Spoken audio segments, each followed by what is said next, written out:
Perjalanan kita kali ini berhenti di sebuah desa di utara kota Lumajang, tepatnya di Kecamatan Tempeh.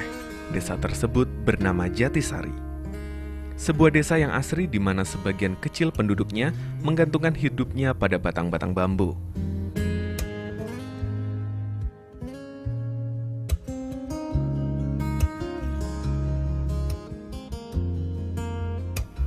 Seperti yang dilakukan oleh Wiwi. Wanita kreatif ini memanfaatkan bambu yang memang tumbuh subur dan melimpah di desanya untuk kemudian dibentuk menjadi sebuah kerajinan dengan nilai jual yang cukup tinggi. Awal usaha ini bermula ketika pada saat itu, para wanita di desa tempat tinggalnya banyak yang menjadi buruh di ladang tembakau. Masa tanam dan masa panen tembakau yang selalu berjeda mengakibatkan banyak di antara para buruh yang terpaksa menganggur ketika sedang tidak dalam masa tanam atau masa panen. Itu terpaksa mereka lakukan dikarenakan mereka tidak memiliki pekerjaan lain selain dari lahan yang mereka garap. 2012 kita mendapat pelatihan pemberdayaan petani tembakau karena para perempuan-perempuan kalau sudah tidak menanam tembakau tidak ada kegiatan, terus kita dikasih pelatihan berupa anyaman bambu ini.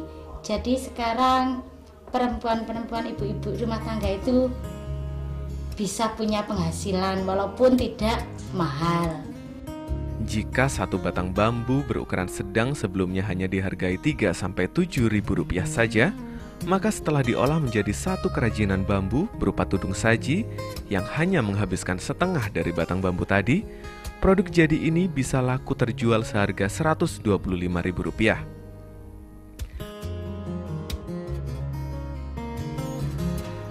Sebelum menjadi sebuah produk, batang bambu yang telah dipilih terlebih dahulu dipotong menjadi beberapa bagian kecil.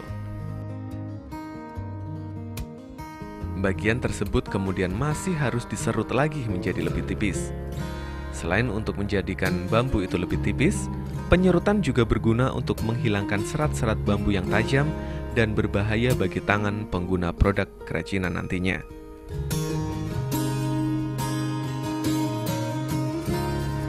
Setelah didapatkan hasil dan ukuran bambu yang sesuai dengan keinginan, maka potongan-potongan kecil bambu tadi mulai masuk dalam proses pewarnaan.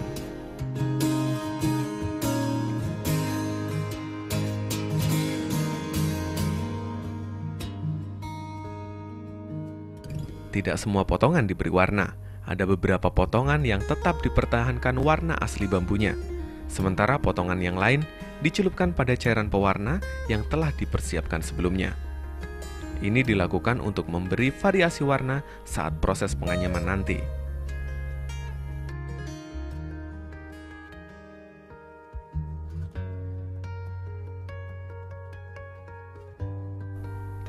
Setelah proses pewarnaan, potongan bambu kemudian dijemur di bawah sinar matahari sampai benar-benar kering.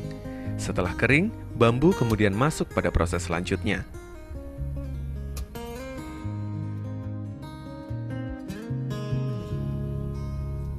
Dari sini potongan yang telah diproses sebelumnya mulai ditata dan dianyam satu persatu.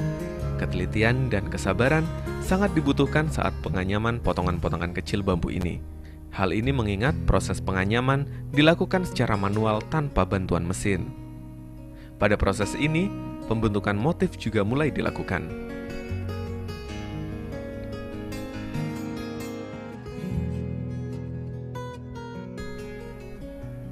Pekerjaan menganyam dapat dilakukan di rumah masing-masing untuk kemudian disetor kembali ke kelompok saat pekerjaan selesai.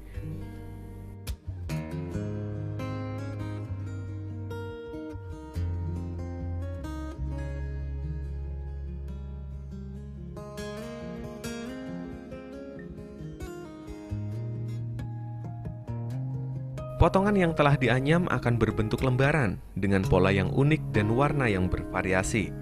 Lembaran-lembaran ini kemudian akan dibentuk sesuai dengan produk yang akan dihasilkan. Para anggota kelompok merasa sangat terbantu dengan adanya usaha bersama ini.